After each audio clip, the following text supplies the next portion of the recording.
আসসালামু আলাইকুম। এখন শুনবেন সংবাদ শিরোনাম।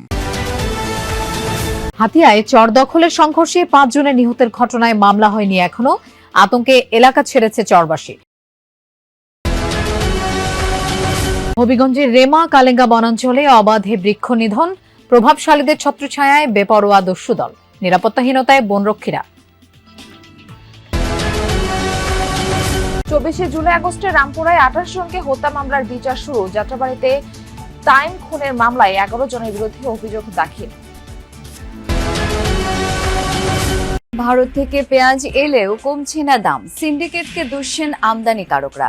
বিনামূল্যের আইপি কয়েক হাত ঘুরে মিলছে 3 থেকে 4 লাখ। আসসালামু আলাইকুম। এতক্ষণ শুনছিলেন সংবাদ শিরোনাম, এখন শুনবেন বিস্তারিত। নোয়াখালীর হাতিয়ায় চর দখলকে কেন্দ্র করে দুপক্ষের সংঘর্ষ ও গোলাগুলিতে 5 জন নিহতের ঘটনায় এখনো কোনো মামলা হয়নি। সদর হাসপাতালের মর্গে আজ মরদেহের ময়নাতদন্ত সম্পন্ন হয়েছে। জাগলার চরে যারা বসতি গড়েছিলেন, সংঘর্ষের পর তাদের বেশিরভাগই আতঙ্কে এলাকা ছেড়েছেন। আশপাশের চর এলাকার পরিস্থিতিও থমথমে। নোয়াখালীর দ্বীপ উপজেলা হাতিয়ার মূল ভূখণ্ডের পশ্চিমে মেঘনার বুকে জেগে ওঠা নতুন চর জাগলা। দুর্গম এই চরে জনবসতি একেবারেই কম, খাস জমি এখনো কাউকে বন্দোবস্তও দেয়নি সরকার। এই চর দখলকে কেন্দ্র করেই মঙ্গলবার রক্তক্ষয়ী সংঘর্ষে জড়ায় দুপক্ষ। গোলাগুলিতে প্রাণ ঝরে 5 জনের। স্থানীয়রা বলছেন, গত বছরের 5 আগস্টের পর জাগলার চরের দখল নিতে মরিয়া হয়ে ওঠে পাশের সুকচর ইউনিয়নের আলাউদ্দিন বাহিনী ও জাহাজমারা ইউনিয়নের শামসুদ্দিন ওরফে কোপা শামসু বাহিনী। দুপক্ষই খাস জমি দখল করে ভূমিহীনদের কাছে অবৈধভাবে বিক্রি শুরু করে। প্রতি দাগ বিক্রি করা হয় 25 থেকে 30 হাজার টাকায়। চর দখলকে কেন্দ্র করে গত 2 মাসে কয়েক দফা সংঘর্ষও হয় দুপক্ষের মধ্যে। মঙ্গলবারের সংঘাতে নিহত হয়েছে 2 বাহিনীর প্রধানই।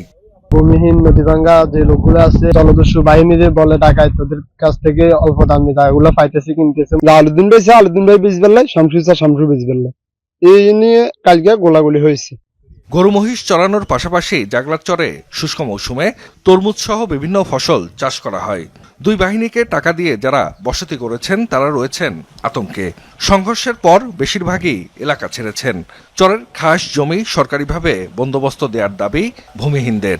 আমরা ধরেন এত উঠলে এতরে দিত, উঠলে অতরে দিত টাকাগুলো, ধরেন আমরা নিরীহ মানুষগুলা শেষ। নিরীহ মানুষ যারা এরা তো নিরাপত্তা পাচ্ছে না। এখানে চরাঞ্চলে আসলে নিরাপত্তাটা বেশি দরকার। হাতিয়াতে আরো এরকম আরো অনেক চর আছে, আমরা চাই যে সরকার চরগুলো ভূমিহীনদের বন্দোবস্ত দিয়ে দিক, তাহলে আর কোনো। হুমকির মুখে জীববৈচিত্র্য সমৃদ্ধ হবিগঞ্জের রেমা কালেঙ্গা বনাঞ্চল। বনদস্যুদের লালসায় উজাড় হয়ে যাচ্ছে মূল্যবান গাছ। প্রভাবশালীদের ছত্রছায়ায় গত 1 বছরে আরও বেপরোয়া হয়ে উঠেছে দস্যুদল। সম্প্রতি বনরক্ষীদের সাথে গুলি বিনিময়ের ঘটনায় ছড়িয়েছে আতঙ্ক। চরম নিরাপত্তাহীনতায় ভুগছেন বনরক্ষীরা। দেশের দ্বিতীয় বৃহত্তম বনাঞ্চল রেমা কালেঙ্গা। হবিগঞ্জ চুনারুঘাটের এই অভয়ারণ্যে রয়েছে 638 প্রজাতির গাছপালা ও লতাগুল্ম। একসময় এখানে বিরল প্রজাতির গাছেরও দেখা মিলত, কিন্তু বছরের পর বছর অবাধে গাছ নিধন ও পাচারের ফলে মারাত্মক হুমকির মুখে বনাঞ্চলটি। অভিযোগ রয়েছে, রাতের আধারে গাছ নিধন করে একটি চক্র। পাচারের পেছনে রাজনৈতিক প্রভাবশালীদের জড়িত থাকার অভিযোগও রয়েছে। সম্পৃক্ততা রয়েছে বন বিভাগের কিছু অসাধু কর্মকর্তাদেরও। ফরেস্ট থাকা সত্ত্বে গাছগুলা কাটা হয়, কিভাবে গাছগুলা বাগান থেকে বেরিয়ে আয়। অবশ্যই প্রশাসন আছে, প্রশাসন যদি এই জায়গায় যদি হাত না থাকতো, এগুলা গাছ কোনো কাটার ক্ষমতা নাই। আগে যে 10 বছর রামপুরায় 28 জনকে হত্যা মামলায় সেনা কর্মকর্তা কর্নেল রেদওয়ানুল ইসলাম, মেজর রাফাত বিন আলম ও 2 পুলিশ কর্মকর্তার বিরুদ্ধে অভিযোগ গঠন করে বিচার শুরুর আদেশ দিয়েছেন ট্রাইব্যুনাল। আন্তর্জাতিক অপরাধ ট্রাইব্যুনাল 1-এর বিচারিক প্যানেল তাদের বিরুদ্ধে সুনির্দিষ্ট 6টি অভিযোগের প্রেক্ষিতে এই আদেশ দেন। এই মামলার সাক্ষ্য গ্রহণ আগামী বছরের 20 জানুয়ারি।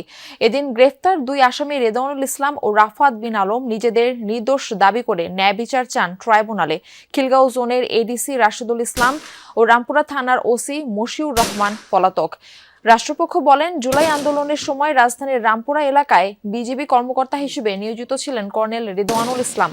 মরণাস্ত্র ব্যবহার করে তিনি নির্বিচারে গুলি করেন। এদিন ট্রাইব্যুনাল 2-এ জুলাই আন্দোলনে যাত্রাবাড়িতে পুলিশ কর্মকর্তার ছেলে ইমাম হাসান তাইম হত্যা মামলায় সাবেক ডিএমপি কমিশনার হাবিবুর রহমান, সুদীপ কুমার চক্রবর্তী সহ 11 পুলিশ সদস্যের বিরুদ্ধে আনুষ্ঠানিক অভিযোগ দাখিল করে প্রসিকিউশন। কুষ্টিয়ায় 6 জনকে হত্যাসহ মানবতাবিরোধী অপরাধের মামলায় হাসানুল হক ইনুর বিরুদ্ধে বিরুদ্ধে সাক্ষ্যগ্রহণ অনুষ্ঠিত হয়। এদিকে আগামী 20 জানুয়ারি চানখারপুলে আনাস সহ 6 জনকে হত্যা মামলার দিন ধার্য করেছে ট্রাইব্যুনাল। সমস্ত সাক্ষ্য প্রমাণ বিশ্লেষণ করে আদালত তাদের বিরুদ্ধে আনুষ্ঠানিক অভিযোগ আজকে গঠন করেছেন। ইনশাআল্লাহ 20 জানুয়ারি থেকে তাদের বিরুদ্ধে সাক্ষ্য গ্রহণ শুরু হবে এবং সাক্ষ্য প্রদানের মাধ্যমে আমরা বারবার যেটা বলছি, অকাট্য প্রমাণাদি ক্রিস্টাল ক্লিয়ার এভিডেন্স উপস্থাপনের মাধ্যমে আসামিদের যে সম্পৃক্ততা সেটা আমরা আদালতে প্রমাণ করব। 2012 থেকে 2023 সাল পর্যন্ত সরকারি ও বেসরকারি 6টি সৌর প্রকল্পে 2,926 কোটি টাকা দুর্নীতি করা হয়েছে। এ তথ্য জানিয়েছে ট্রান্সপারেন্সি ইন্টারন্যাশনাল বাংলাদেশ টিআইবি। দুপুরে রাজধানীতে নবায়নযোগ্য জ্বালানি খাতের চ্যালেঞ্জ উত্তরণ নিয়ে এক ব্রিফিংয়ে এই কথা জানায় সংস্থাটি। উপস্থিত ছিলেন সংস্থাটির নির্বাহী পরিচালক ডক্টর ইফতেখারুজ্জামান। তিনি বলেন, সে সময় বাজেটে যে কথা ছিল আমদানি শুরু হলে পেঁয়াজের দাম হাতের নাগালে চলে আসবে, কিন্তু তা হয়নি। রাজধানীতে মানভেদে প্রতি কেজি বিক্রি হচ্ছে 90 থেকে 125 টাকা দরে। অভিযোগ উঠেছে অসাধু কর্মকর্তা আর ব্যবসায়ী সিন্ডিকেটের কাছে জিম্মি প্রকৃত আমদানিকারকরা। বিনামূল্যের আমদানি অনুমতিপত্র আইপি কিনতে হচ্ছে 3 থেকে 4 লাখ টাকায়। ফলে আমদানি বাড়লেও কমছে না দাম। বাজারের অন্যতম টেনশন এখন পেঁয়াজের দাম কিছুতেই না কমা। মুড়ি কাটা কিংবা হালি পেঁয়াজের দর শুনলেই যেন পিলে চমকে যায়। ঝাঁজ কমাতে গত 7 ডিসেম্বর থেকে আমদানির অনুমতি দেয় সরকার। প্রতিদিন 50 জন ব্যবসায়ীকে 30 টন করে দেওয়া হচ্ছে আমদানির অনুমতি। তবে বিনামূল্যের আমদানি অনুমতিপত্র আইপি আমদানিকারকদের হাতে পৌঁছাচ্ছে কয়েক হাত ঘুরে 3 থেকে 4 লাখ টাকা খরচে। অভিযোগ উঠেছে কিছু অসাধু কর্মকর্তা লাখ টাকা উৎকোচ নিয়ে এই আইপি দিচ্ছেন এমন ব্যবসায়ীদের যারা পেঁয়াজ আমদানি করেননি। তারা আবার কয়েক লাখ টাকা নিয়ে সেই আইপি বিক্রি করছেন প্রকৃত আমদানিকারকদের কাছে। আমার পরে যারা আইপি করছে, আমার পরে যারা অ্যাপ্লিকেশন করছে তারা পেয়ে গেছে, কিন্তু আমি আগে অ্যাপ্লিকেশন করছি, আমি আমারটা পাইছি অনেক দেরিতে, কারণ আমি কোনো টাকা পয়সা দেই নাই। আমাদেরকে বিভিন্নভাবে জটিল মাধ্যমে যায় এটা বের করতে হচ্ছে। কিরকম এটা খরচ হচ্ছে, টাকা পয়সা খরচ হচ্ছে। অফিসে সিন্ডিকেট তো থাকতেই পারে, অফিসে সিন্ডিকেট না থাকলে তা পেঁয়াজের ব্যবসায়ীরা শুধু আইপি গুলো পাইতো। অফিসে সিন্ডিকেট আছে বলে আমরা মনে করতেছি অন্যান্য ব্যবসায়ীরা আইপি গুলো পাচ্ছে। এটাও যেন কেউ যেন বলে না যে ইম্পোর্টাররা লাভ করতেছে, কিছু আছে তো সমস্যা আছে ভিতরগত।